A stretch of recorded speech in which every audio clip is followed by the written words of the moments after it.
Assalamualaikum warahmatullahi wabarakatuh. Saudara-saudaraku yang saya cintai, salah satu sebab kemenangan kaum muslimin dalam tahun-tahun ketika mereka membebaskan seluruh wilayah Persia adalah karena bangsa Persia dilanda sebuah wabah yang disebut sesuai dengan nama rajanya, yaitu wabah Yazdajir, yang berlangsung sebelum pertempuran berlangsung pada tahun ke-6 Hijriah atau masih di masa hidup Rasulullah SAW, dan kemudian terulang lagi pada tahun ke-16 Hijriah, yaitu pada masa Umar bin Khattab.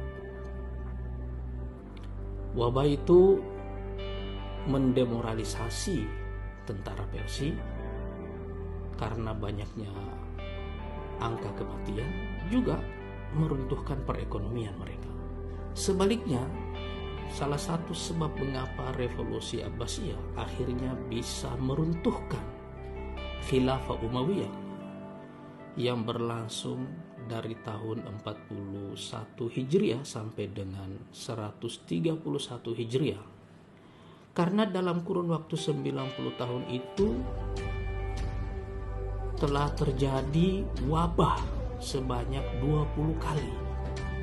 6 diantaranya sangat mematikan dan memakan korbannya sangat banyak. Bahkan Ibnu Katsir menyebutnya hampir-hampir seluruh manusia saat itu di wilayah itu binasa.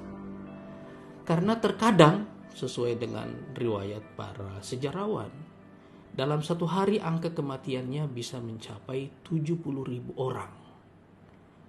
Dan kadang-kadang orang tidak lagi dikuburkan karena seluruh penduduk dalam satu rumah misalnya meninggal, rumahnya ditutup, dan itulah yang dianggap sebagai kuburan mereka. Tetapi wabah itu punya dampak yang lain, yaitu matinya banyak pimpinan politik dan militer Bani Umayyah, dan juga kehancuran ekonomi mereka itu. Sehingga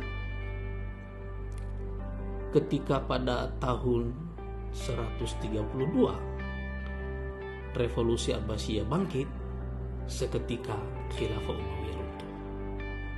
Saudara-saudaraku yang saya cintai, jika kita membaca runtut peristiwa dalam lini masa sejarah itu dalam perspektif takdir, kita akan menemukan fakta bahwasanya setiap satu peristiwa yang ditakdirkan terjadi oleh Allah Subhanahu wa taala kadang-kadang merupakan akibat dari sebab-sebab yang sudah ditakdirkan sebelumnya, lalu kemudian menjadi sebab bagi akibat-akibat lain yang akan ditakdirkan oleh Allah Subhanahu wa taala selanjutnya.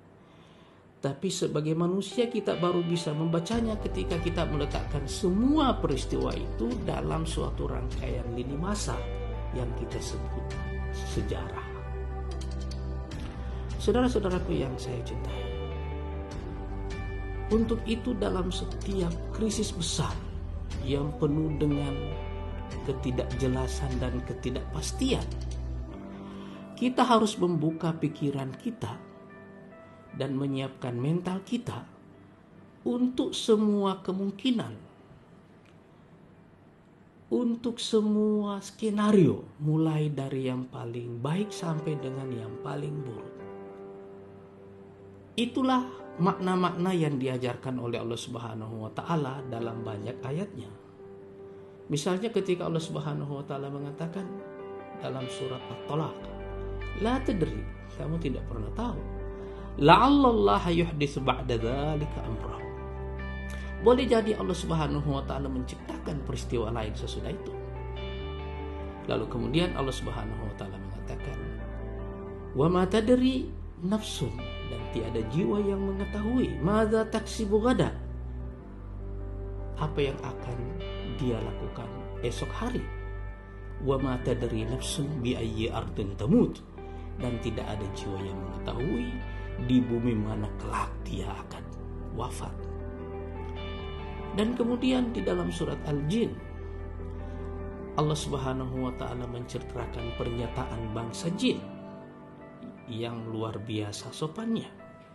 ketika mereka mengatakan wa anna la nadri, dan kita ini bangsa jin sekarang tidak lagi mengetahui, asyarrun urida biman fil ard, apakah keburukan yang diinginkan bagi para penduduk bumi, am arada bihim rabbuhum rasyada, atau Tuhan mereka menginginkan petunjuk dan jalan lurus bagi mereka. Pernyataan la tadri, kamu tidak pernah tahu atau tidak ada jiwa yang mengetahui, itu adalah pernyataan ketidaktahuan, tapi sekaligus mengandung makna kesiapan mental untuk segala hal yang kita sebut sebagai peristiwa dengan open plot yang terbuka. Jadi pesannya adalah open mind. Kita harus selalu berpikir terbuka untuk semua kemungkinan yang bersifat open plot. Wassalamualaikum warahmatullahi wabarakatuh.